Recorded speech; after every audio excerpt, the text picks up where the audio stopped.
Hey guys, it's Mike here, and recently on my channel, I talked about the biggest retcon in Dragon Ball GT, which you can see in the cards in the top right corner, down below in the description, and on my channel. And during that video, I talked about the Black Star Dragon Balls, and everything surrounding their creation, their existence, and how they interlink with Piccolo and his story. So definitely check that out if you're interested. But all of that brought up another question along the way, which is having to do with Piccolo and Dragon Balls, and more specifically, why can't Piccolo create his own Dragon Balls? After all, he is the other half of Kami, the original creator of the Dragon Balls, at least on Earth, and is a Namekian, so shouldn't he be able to create them? Well, I'm going to be going in depth into the manga right now, bringing up different explanations or possible information about why Piccolo is not able to do that, and we're going to get into that in depth. So let's get into that right now. But before I begin, I just wanted to let you all know that I actually have an Instagram page, which is at Laughingstock Media, and a TikTok at LSM Mike, where I post exclusive videos and other things that you could check out over there. So if you're interested in any of this, you can give me a follow on either of these pages, the link to which will be down below in the description. So the story of Piccolo's involvement with the Dragon Balls goes all the way back to the original Dragon Ball, more specifically at the start of the 23rd tournament arc, when Goku meets Kami, the god of the earth and creator of those Dragon Balls. Of course, originally he thought that Kami was actually King Piccolo. And this is the first time where we see Goku get finger flicked away by the most powerful god that he knows at the time, which eventually Toriyama would redo with Dragon Ball Super, Dragon Ball Z Battle of Gods. At this point, Kami explains to him that Piccolo and I were one, a single brilliant martial artist a long time ago. One day, just like you, I learned of the existence of Kami and came here. Kami, of course, being the god of the earth. Unfortunately, even gods die, and I wanted to become Kami-sama's heir. But no matter how much time passed, he would not appoint me. I myself believed that no one more worthy existed, but Kami-sama saw what I would not, deep in my soul, the worm of evil. Through agonizing training of spirit and body, I was able to expel that evil, but it lived to become the Demon King Piccolo. I became the new Kami-sama, but Piccolo escaped to the earth below and brought pain to its people.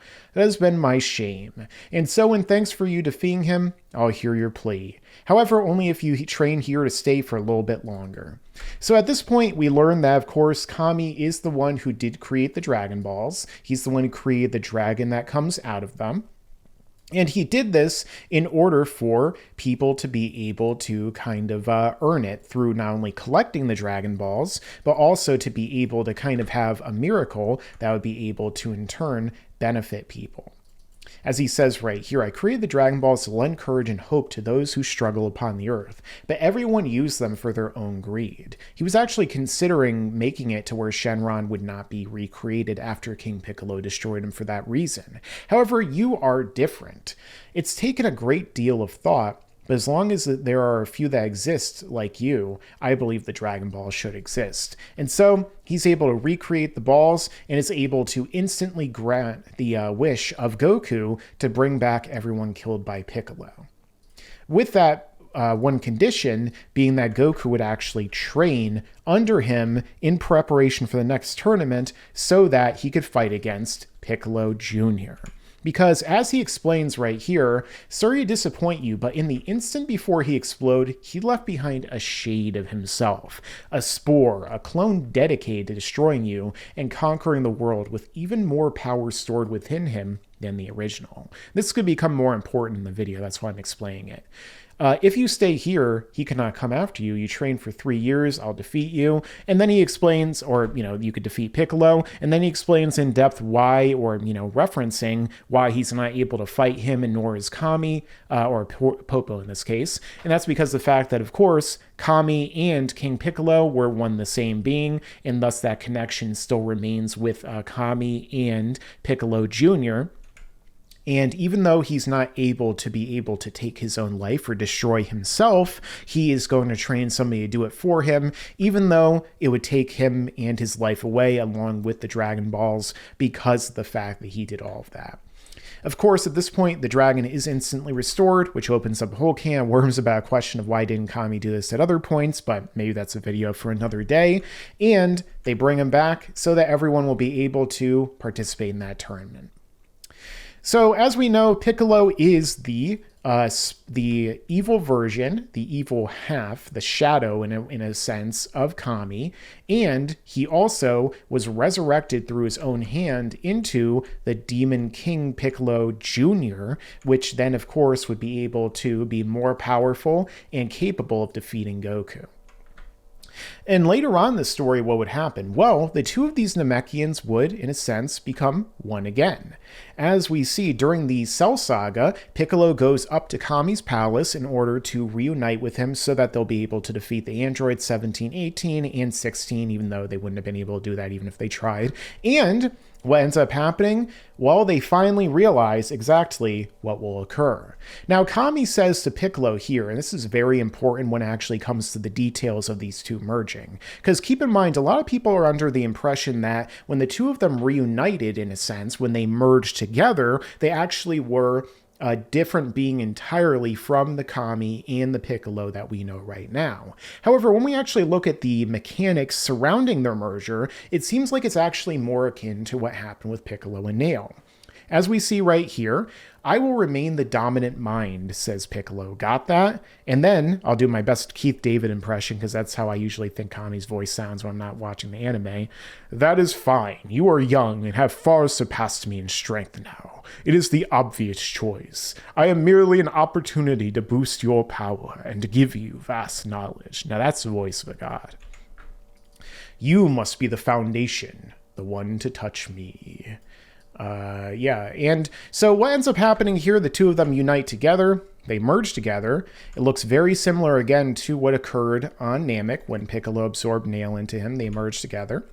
And Piccolo says, to kind of cap all this off, I am no longer Kami-sama or Piccolo. I am a Namekian who has long forgotten even his true name. Come on, Mike, learn how to read. And I must go.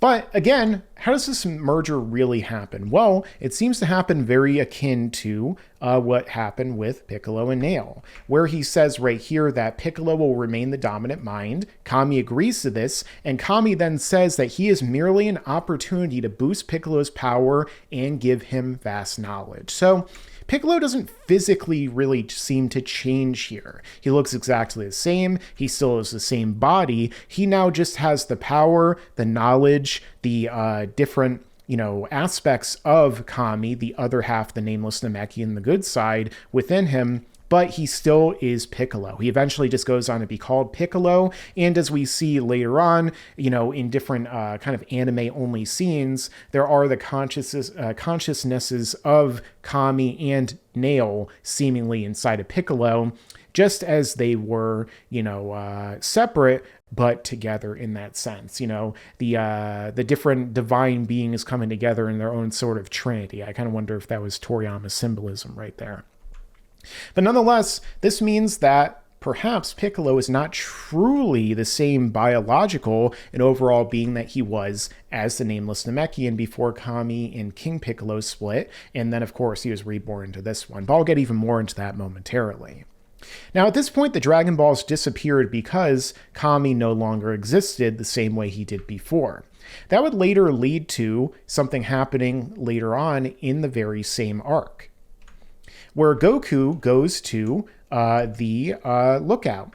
And what does he say when he gets here? This is right after Piccolo emerges from the hyperbolic time chamber, and Goku had already gone in the first time with Gohan. And he says, "Hey Piccolo, did you go into the room of spirit and time?" "Indeed," says Piccolo. "I can tell you look a lot stronger." And this is something a lot of people also overlook here, to go off another little tangent. Piccolo is way more powerful here than he was when he went into that time chamber for the first time, because so many people think that Piccolo was weaker than Trunks and Vegeta when they got out of the time chamber the first time, and that somehow Piccolo here wouldn't even be able to beat Imperfect Cell. But it really goes to show you how few people pay attention who actually make that argument, because just look at Trunks' reaction after this next exchange. Piccolo says, "Why don't you just say it? I've grown much stronger, but I still can't do much against Cell."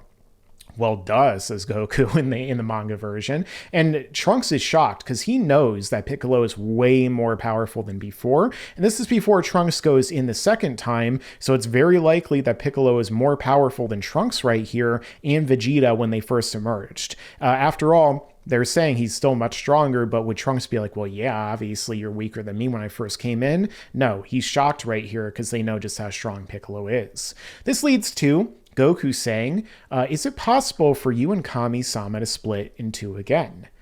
The Dragon Balls disappeared because you and Kami fused together, right? We have to get them back to bring all those people that Cell killed back to life, and I bet we'll need them too. Of course, Piccolo responds by saying, yes, I see. Unfortunately, it's not possible. Once merged, we two can never separate again.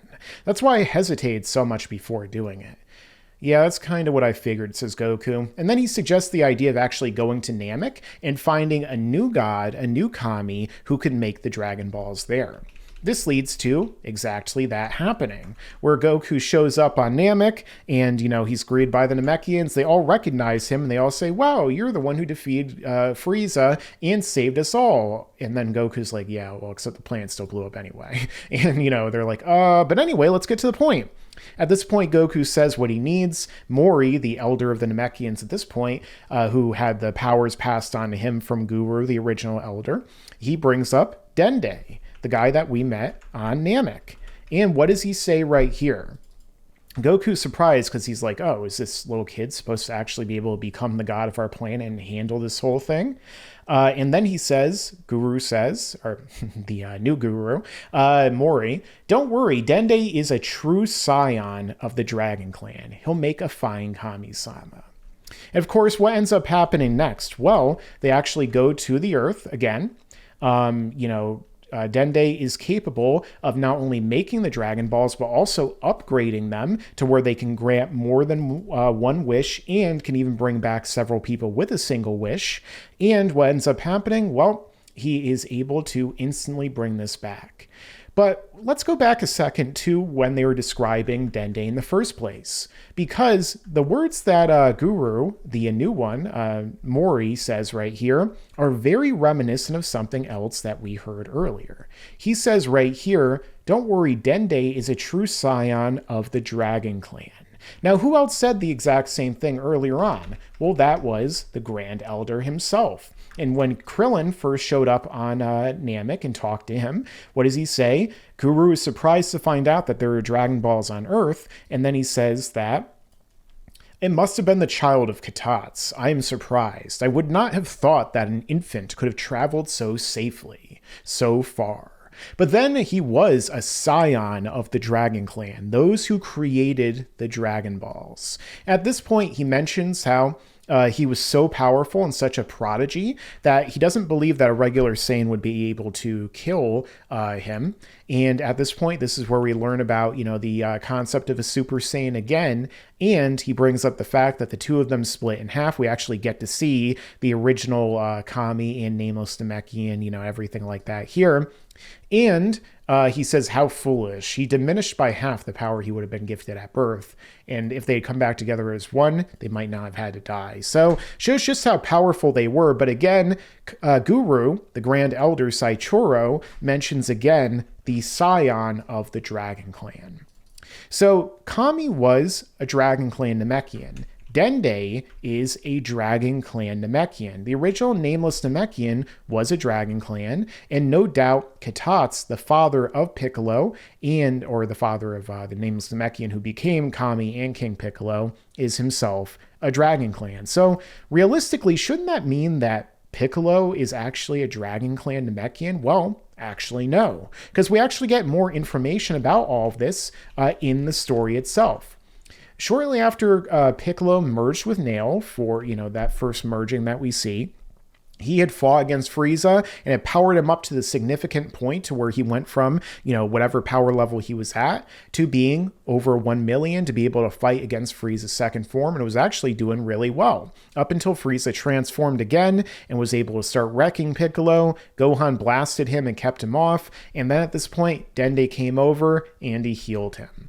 Piccolo wasn't even aware of this power at the time. He says, is it true that you can heal wounds? And what ends up happening? Dende heals Piccolo, and he's shocked by all of this. And he says, I can't believe it.